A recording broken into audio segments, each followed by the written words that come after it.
বিসমিল্লাহির রহমানির রহিম। আসসালামু আলাইকুম। আমি আলম কবিরাজ। আশা করি আল্লাহর রহমতে বন্ধুরা খুবই ভালো আছেন।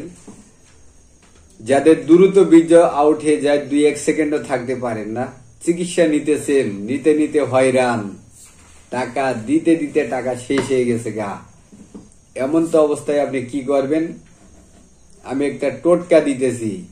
সবশের আগে মাজায় ধারণ করেন, স্ত্রীর কাছে যান, যতক্ষণ এটা মাজায় থাকবে ততক্ষণ আপনার বীর্য আউট হবে না, হবে না, হবে না ইনশাল্লাহ।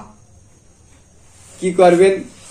রবিবারের দিন একটি কাক ধরবেন, আল্লাহর নাম করে জবাই করবেন, যেহেতু মানুষের উপকারের জন্যই এই কাকটি আল্লাহ সৃষ্টি করছে।